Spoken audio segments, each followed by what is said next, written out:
प्रेम अगर सच्चा हो तो देर भले लगे, पर भगवान उसे जरूर सुनते हैं।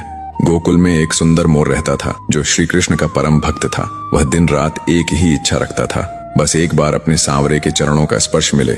उसने एक युक्ति सोची और हर दिन श्री कृष्ण के द्वार पर जाकर बैठ जाता। जब भी श्री कृष्ण बाहर निकलते वह अपनी मधुर आवाज में गाता, मेरा कोई ना सहारा बिना तेरे, गोपाल सांवरिया मेरे। दिन बीतते गए, सप्ताह बीत गए, महीनों का समय निकल गया, यहाँ तक कि एक पूरा वर्ष बीत गया, पर कृष्ण ने कभी उस मोर की ओर ध्यान नहीं दिया। एक दिन निराश होकर मोर की आंखों से आंसू झरने लगे। उसी समय एक चंचल मैना वहां से गुजरी और यह दृश्य देखकर ठिठक गई।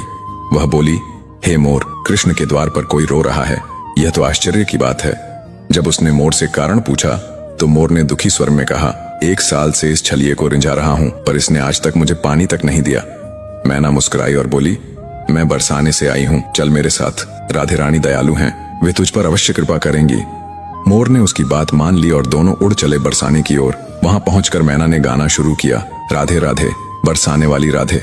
पर मोर तो वही पुराना भजन गा रहा था, मेरा कोई न सहारा बिना तेरे, गोपाल सांवरिया मेरे। राधा रानी ने जब यह सुना तो स्वयं बाहर आई, मोर को गले लगाया और पूछा, कहां से आया रे तू? मोर ने भावुक होकर कहा, राधे माँ, आज विश्वास हो गया कि आप सचमुच करुणामयी हैं। मैं तो 1 वर्ष से आपके कृष्ण के द्वार पर गा रहा था, पर उन्होंने कभी मेरी सुध नहीं ली। ये सुनकर राधा मुस्कुराई और बोली, मेरा कान्हा ऐसे नहीं है, तू एक बार फिर जा, पर इस बार मेरे नाम का जाप कर। मोर ने सिर झुकाया और लौट आया।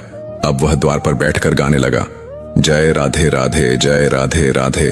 तभी कृष्ण जी भीतर से दौड़ते हुए आए, मोर को गले लगाया और बोले, कहाँ था तू रे मोर? मोर मुस्कुराया और बोला, वाह रे छलिए, तेरे नाम से पुकारा तो नहीं सुना, पर राधे का नाम लिया तो दौड़ पड़ा।